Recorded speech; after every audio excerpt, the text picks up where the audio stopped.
एक वक्त की बात है, 5 मेंढक एक साथ किसी जंगल से जा रहे थे। चलते चलते उनमें से 3 मेंढक एक बड़े गड्ढे में गिर गए।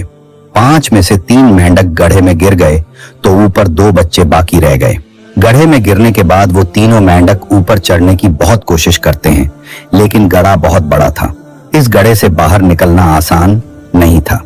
अब गड्ढे के ऊपर जो 2 मेंढक बच्चे थे, वो नीचे देखकर उन तीनों मेंढक से कहते हैं कि तुम तीनों इस गड्ढे से कभी बाहर नहीं निकल सकते। ये बहुत बड़ा गड्ढा है, तुम्हारी कोशिशें बेकार हैं। ये सुनकर 3 में से एक मेंढक को लगता है कि शायद वो सही कह रहे हैं, गड्ढा वाकई बहुत बड़ा है और हम इससे कभी बाहर नहीं निकल सकते। तो वो थोड़ी कोशिश के बाद हार मान लेता है और गड्ढे में आराम से बैठ जाता है। अब बाकी 2 मेंढक जो ऊपर बच्चे थे, वो भी ऊपर चढ़ने की कोशिश करते हैं। ये देखकर ऊपर वाले मेंढक फिर कहते हैं कि तुम्हारी कोशिशें बेकार हैं, तुम इस गड्ढे से कभी बाहर नहीं निकल सकते। अब तुम्हें अपनी सारी जिंदगी इसी गड्ढे में गुजारनी पड़ेगी।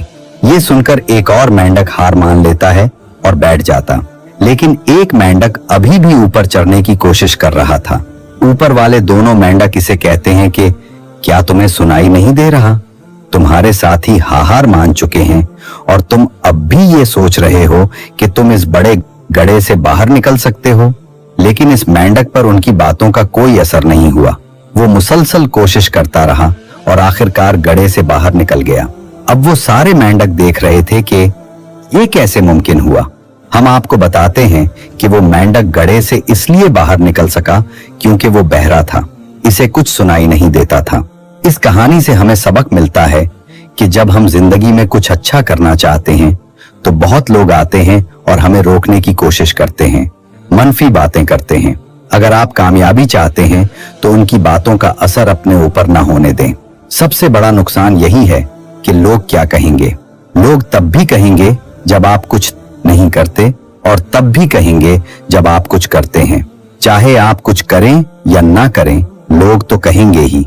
लिहाजा अगर आप अपनी जिंदगी में कामयाब होना चाहते हैं तो दूसरों की मनफी बातों को नजरअंदाज करें, अपनी मेहनत और हिम्मत के साथ आगे बढ़ें। अगर आपको ये वीडियो पसंद आए तो उसे आगे शेयर करें और लाइक और सब्सक्राइब करना ना भूलिएगा।